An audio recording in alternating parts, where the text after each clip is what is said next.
வணக்கம். இந்த ஆழமான தேடலுக்கு உங்களை வரவேத்தியோம். இது சும்மா ஏதோ ஒரு தகவலை சொல்லிட்டு போற வழக்கமான நேரம் இல்ல. ம் நிச்சயமா. இது உங்களோட சிந்தனைகளை, நீங்க இதுவரைக்கும் நம்பிட்டு இருந்த விஷயங்களை முழுசா புரட்டி போட போற ஒரு பிரத்யேகமான பயணம். இன்னைக்கு நாம எடுத்துக்கிட்ட விஷயம் ரொம்பவே ஆழமானது. ஆமா. 1986ஆம் ஆண்டு அமெரிக்காவை விட்டு வெளியேறிய பிறகு உருகுவே நாட்டின் புண்டா டெல் எஸ்டே நகர்ல ஓஷோ அவர்கள் தனது சந்நியாசிகளுக்கு வழங்கிய பியாண்ட் சைக்காலஜி, அதாவது உளவியலுக்கு அப்பால் அப்படிங்கிற தலைப்பில் அமைந்த சொற்பொழிவுகள்ல இது 5வது பகுதி. கரெக்ட். இத பத்தி தான் இன்னைக்கு நாம முழுமையா அலச போறோம். ஆனா அதுக்கு முன்னாடி ஒரு அடிப்படையான கேள்வி வருது. உளவியலுக்கு அப்பால் போகணும்னு ஏன் அவர் சொல்றார்? உளவியல்ல அப்படி என்ன குறைச்சல் இருக்கு? அது ஒரு மிக முக்கியமான கேள்வி. உளவியல், அதாவது சைக்காலஜி அப்படிங்கிறது மனிதர்களோட மனசை பத்தி படிக்கிற ஒரு துறை. இருக்கிற பிரச்சனைகளை சரி பண்றது, மனதை அமைதிப்படுத்துறது, இதெல்லாம் தான் உளவியலோட வேலை. ஆனா ஓஷோவோட பார்வை இதுக்கு நேர் எதிரானது. அதாவது மனசையே கடக்கணும்னு சொல்றாரு இல்லையா? ஆமா. அவர் என்ன சொல்றாருன்னா, மனசுக்குள்ளேயே சுத்திட்டு இருந்தா உங்களால ஒருபோதும் உண்மையான விடுதலையா அடைய முடியாது. மனசையே முழுசா கடந்து போறது, அதாவது தியானத்தோட பாதைக்குள்ள நுழையிறது மூலமா மட்டும்தான் உண்மையான விழிப்புணர்வை அடைய முடியும்னு சொல்றாரு. ரொம்ப தெளிவா சொன்னீங்க. ஆக மனசை கடந்து தியானத்தின் பாதையை நோக்கி உங்களை அழைச்சிட்டு போறது தான் இந்த அலசலோட முக்கிய நோக்கம். கண்டிப்பா. நமக்கு தெரிஞ்ச, நமக்கு பழக்கப்பட்ட விஷயங்களை நாம ஏன் இவ்வளவு இறுகு பிடிச்சு தொங்குறோம்? யாரையாவது பார்த்து உத்வேகம் அடையிறது, அதாவது இன்ஸ்பிரேஷன் ஆகுறது ஏன் ரொம்ப ஆபத்தானது? இப்படியான பல கேள்விகளை கேட்டு ஒரு பெரும் அமைதிக்குள் நாம நுழைய போறோம். வாங்க அமைதிக்குள் நுழைவோம். கண்டிப்பா. இந்த பயணத்தை நாம கடந்த காலத்திலேருந்து ஆரம்பிக்கலாம். மனித மனத்தோட மிகப்பெரிய பிரச்சனையே அது எப்போதுமே பாதுகாப்பான பரிச்சயமான ஒரு வட்டத்துக்குள்ளேயே இயங்க விரும்புறது தான். சேஃப் சோன்ல இருக்கவே விரும்புறோம். கரெக்ட். புதுசா ஒரு விஷயத்தை ஏத்துக்கிறத விட பழக்கப்பட்ட பழைய விஷயங்களை புடிச்சிட்டு தொங்குறதுல நமக்கு ஒரு அலாதியான பிரியம் இருக்கு. ஆனா ஓஷோ இத ரொம்ப படுமையா விமர்சிக்கிறார்.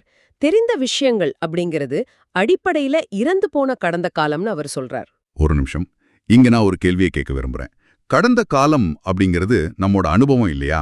நேத்து நடந்த ஒரு விஷயம் எனக்கு இன்னைக்கு ஒரு பாடத்தை கொடுக்குது. அதை எப்படி இறந்து போன கடந்த காலம்னு முழுசா ஒதுக்க முடியும்? அனுபவத்திலேந்து கத்துக்கிறது வேற, ஆனா அந்த கடந்த காலத்தையே நிகழ்காலத்தின் மேல சுமத்திக்கிட்டு வர்றது வேற. ஒரு நதியில நேத்து ஓடுன தண்ணீர் இன்னைக்கு இருக்காது. அது போலதான் வாழ்க்கையும்.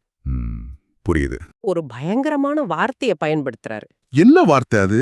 கடந்த காலத்தை இறுக பிடிப்பது என்பது ஒரு பிணத்தை கட்டி அணைவதற்கு சமம் அப்படின்னு சொல்றாரு. யோசிச்சு பாருங்க, ஒரு உயிரில்லாத பிணத்தை யாராவது பாசமா கட்டி பிடிச்சிட்டு இருப்பாங்களா? கேட்கவே கொஞ்சம் அதிர்ச்சியா இருக்கு. பிணத்தை கட்டி அணைப்பது. ஆனா உண்மையிலேயே நம்ம அப்படிதான் பல பழைய உறவுகளை, பழைய கோபங்களை, முடிஞ்சு போன விஷயங்களை புடிச்சிட்டு தொங்கிட்டு இருக்கோம். ஆமா. சரி, இந்த பிணத்தை விட்டுட்டு வெளியே வர்றதுக்கு ஒரு பெரிய தைரியம் வேணும்னு நினைச்சிட்டு இருக்கோமே, அது உண்மையா? அங்கதான் நாம தப்பு பண்றோம். ஒரு பிணத்தை விட்டு விலகிறதுக்கு உங்களுக்கு தைரியம் தேவையில்லை. உங்களுக்கு தேவையானது தெளிவு மட்டும்தான். தெளிவு. ஒரு இறந்து போன கடந்த காலம் அப்படிங்கிற தெளிவு உங்களுக்கு வந்துட்டா அதை தூக்கி போடுறதுக்கு எந்த தைரியமும் அவசியம் இல்லை. அருமையான விளக்கம். ஆனா நமக்கு இந்த தெளிவு வராம தடுக்கிறது யாரு? இந்த இடத்துல தான் சமூகம் விளையாடுற கேம் ரொம்ப சுவாரஸ்யமா இருக்கு. சமூகம் எப்போதுமே தனித்துவமா சுதந்திரமா சிந்திக்கிற சிங்கங்களை விரும்புறதே கிடையாது. அதுக்கு எப்போதுமே கீழ்ப்படியும் ரோபோட்கள் தான் வேணும். நாம சுதந்திரமா இருக்கிறத சமூகம் ஏன் இவ்வளவு பயத்தோட பாக்குது?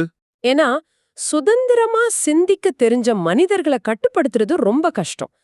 நீங்க உங்களோட சுய புத்தியை யூஸ் பண்ண ஆரம்பிச்சுட்டா சமூகத்தோட விதிகளை, மத நம்பிக்கைகளை, அரசியல் தலைவர்களை கண் மூடித்தனமா ஃபாலோ பண்ண மாட்டீங்க. ஆமா, அது ஒரு பெரிய ஆபத்து அமைஞ்சிரும் உங்களுக்கு.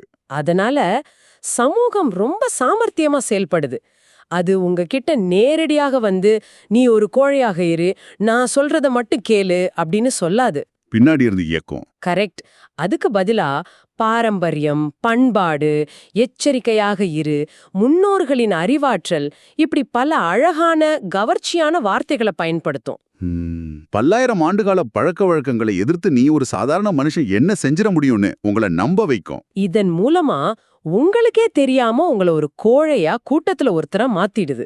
இத கேட்கும்போது ஓஷோ அவரோட தாத்தாவை பத்தி சொன்ன ஒரு அட்டகாசமான கதை தான் எனக்கு ஞாபகம் வருது. ஓஷோ சின்ன பையனா இருக்கும்போது ஊருக்கு வர்ற சாமியார்கள் கிட்ட போய் லாஜிக்கா தர்க்கம் பண்ணுவாராம். ஆமா, கேள்வி கேப்பா. அவரோட கேள்விகளுக்கு சாமியார்களால பதில் சொல்ல முடியாம திணறுவாங்களாம். இத பார்த்து ரசிக்கிற அவரோட தாத்தா வீட்டுக்கு வந்ததும் சொல்வாராம், இது ஒரு விளையாட்டா இருக்கட்டும், ஆனா இத உன் வாழ்க்கையா மாத்திக்காத.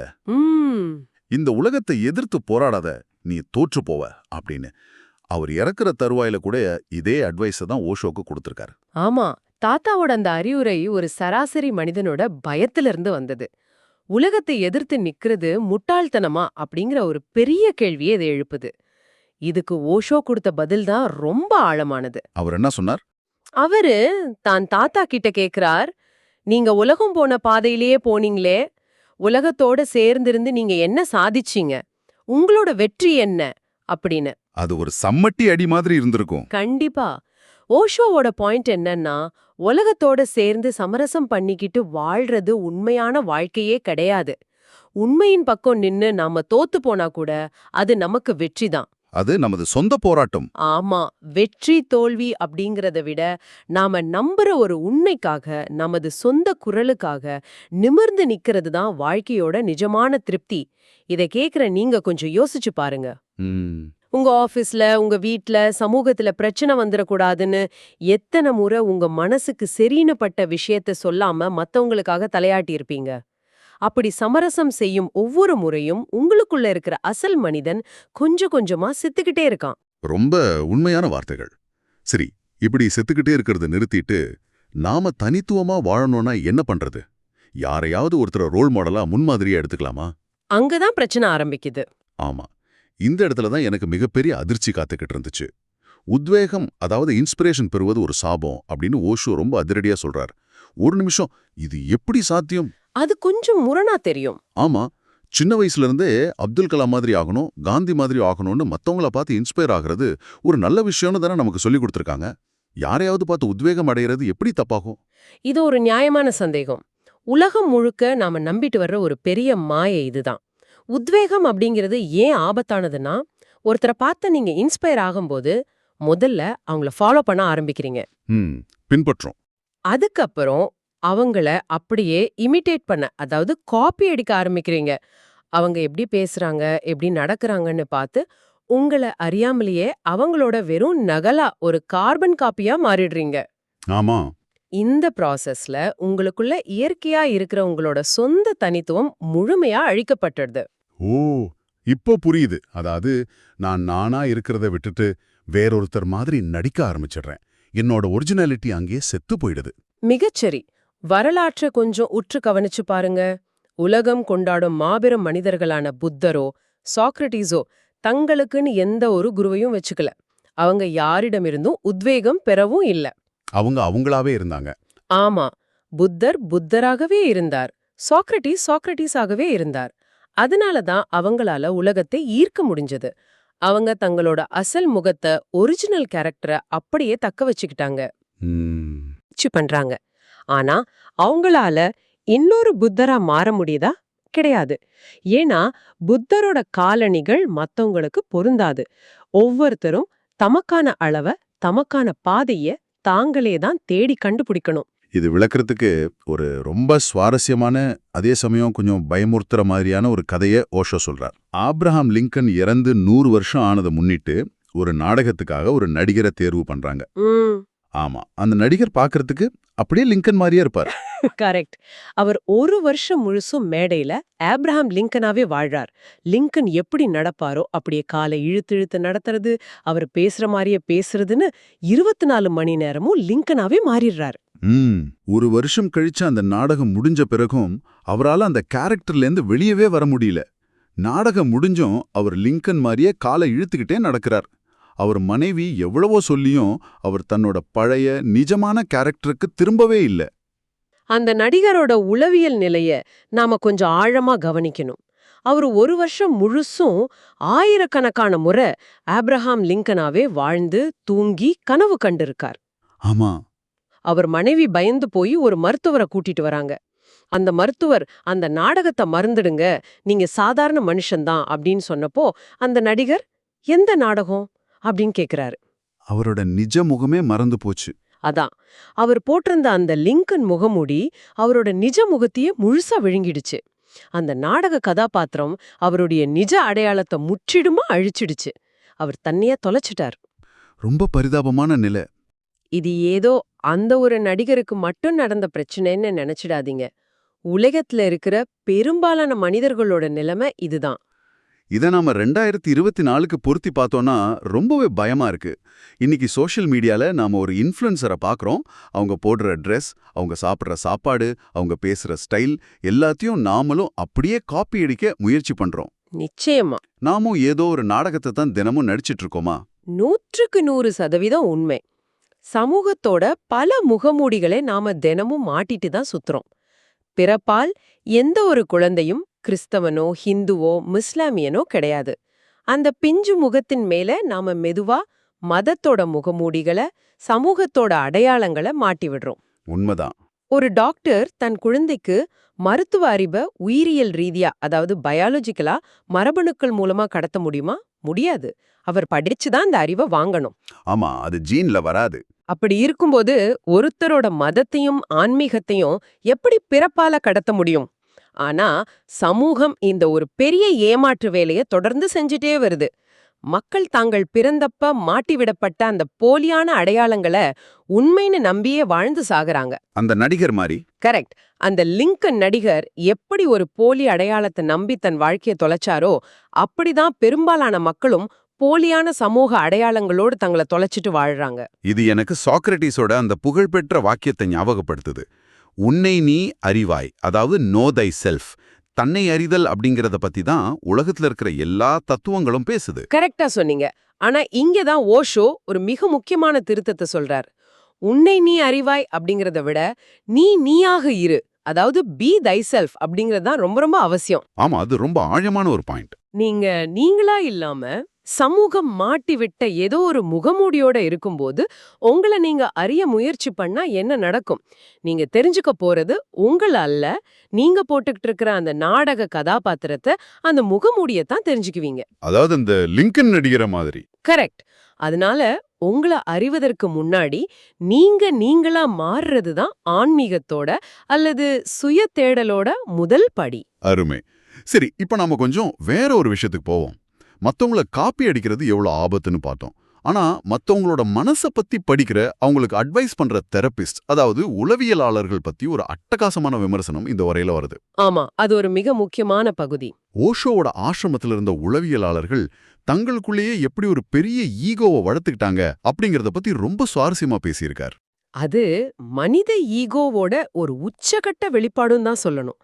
அந்த ஆசிரமத்துல சில உளவியலாளர்கள் மத்தவங்களுக்கு கவுன்சிலிங் கொடுத்து அவங்கள மனதளவுல குணப்படுத்தி ஓஷோ கிட்ட அனுப்பிட்டு இருந்தாங்க.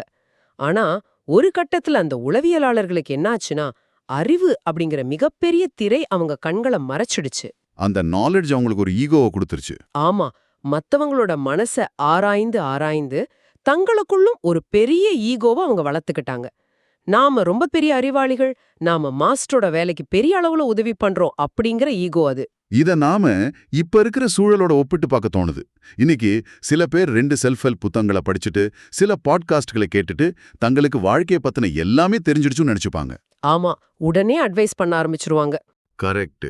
உடனே தன்னோட நண்பர்கள், குடும்பத்துல இருக்கிறவங்க எல்லாம் சைக்காலஜிக்கலா அனலைஸ் பண்ண ஆரம்பிச்சிருவாங்க. உனக்கு அட்டாச்மெண்ட் இஷ்யூ இருக்கு, நீ ரொம்ப டாக்ஸிக் அப்படின்னா அவங்களே ஒரு ஈகோல மிதக்க ஆரம்பிப்பாங்க. ஏறக்குறையா அதேதான் அன்னைக்கு அந்த ஆசிரமத்திலே நடந்திருக்கு, அப்படித்தானே? மிகச்சரியான உதாரணம். அறிவு அப்படிங்கிறது ஒரு கட்டத்துல எப்படி ஆன்மீக தேடலுக்கு தடையா மாறுது அப்படிங்கிறதுக்கு இதுதான் சாட்சி.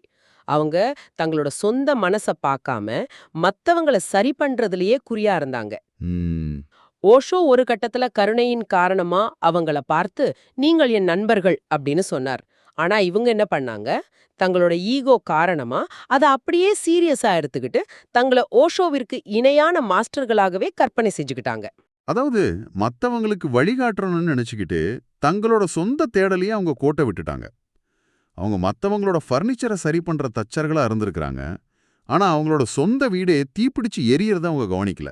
அதான் உண்மை. அவங்க எவ்வளவு பெரிய குருடர்களா இருந்தாங்க. அவங்க சுதந்திரம் அடையல அப்படிங்கறத நிரூபிக்க ஓஷோ ஒரு சின்ன டெஸ்ட் வச்சார்.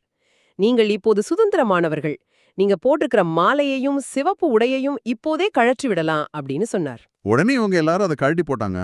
ஆமா, இது அவங்க சுதந்திரம் அடைஞ்சிட்டாங்க அப்படிங்கறத காட்டல. மாறா, மாஸ்டர் என்ன சொல்றாரோ அத அப்படியே கண்மூடித்தனமா கேக்குற சாதாரண ஃபாலோவர்ஸ் அப்படிங்கறத தான் நிரூபிச்சது. ஆமா, உண்மையான சுதந்திரம் அப்படிங்கிறது யாரோ ஒருத்தர் கட்டளையிட்டு வரதில்லையே, அது உள்ளிருந்து இயற்கையா மலரணும். மாஸ்டர் கழட்ட சொன்ன உடனே கழறாங்கன்னா அவங்க இன்னமும் அவரோட வார்த்தைகளுக்கு அடிமையா தான் இருக்கிறாங்க. சரியா சொன்னீங்க. அறிவால் வந்த குருட்டுக்கன்மை இது. தங்களோட அடிவை வச்சு மத்தவங்களை எடை போட முடிஞ்சவங்களால தங்களுக்குள்ள ஈகோ எவ்ளோ பெரிய மரமா வளர்ந்திருக்குன்னு பார்க்க முடியல. அதனாலதான் அவங்க ஆசிரமத்தை விட்டு வெளியே போனதும் தாங்களும் ஒரு மாஸ்டர் மாதிரி நடந்துகிட்டு பல முட்டாள்தனங்களை செஞ்சாங்கன்னு ஓஷோ ரொம்ப கடுமையா விமர்சிக்கிறார். ரொம்ப ஆழமான அலசல். இந்த உரையாடவரோட கடைசியில வர்ற ஒரு கயிறு பற்றிய உருவகம் ரொம்பவே அற்புதமா இருக்கு. இது நாம இதுவரைக்கும் பேசின எல்லா விஷயங்களுக்கும் ஒரு முத்தாய்ப்பா அமையுது. ஒரு மாஸ்டர் தன்னிடம் வர்றவங்களுக்கு ஒரு கயிற்றை கொடுக்கறாரு.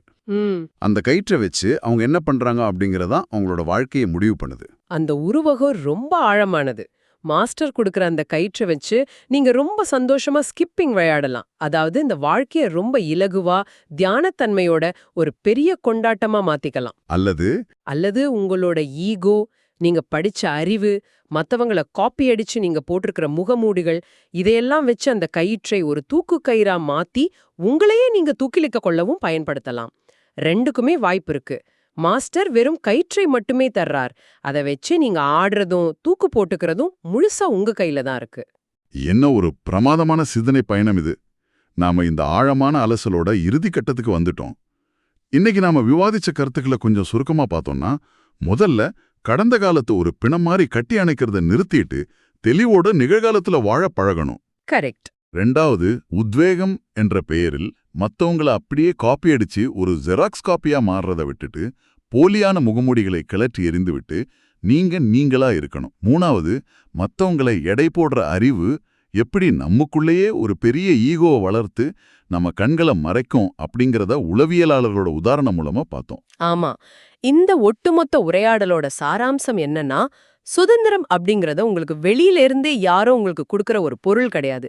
அது உங்க உள்ளிருந்து நீங்களே தேடி அடைய வேண்டிய ஒண்ணு. கண்டிப்பா. சமூகத்தோட விதிகள், மதத்தின் முகமூடிகள் இதுலெல்லாம் சிக்காம உங்களோட தனித்துவத்தை, உங்களோட அசல் முகத்தை நீங்க எப்ப அடையாளம் கண்டுபிடிக்கிறீங்களோ அப்போதான் உளவியலுக்கு அப்பால் இருக்கிற உண்மையான தியான வாழ்க்கையை நீங்க வாழத் தொடங்குறீங்க.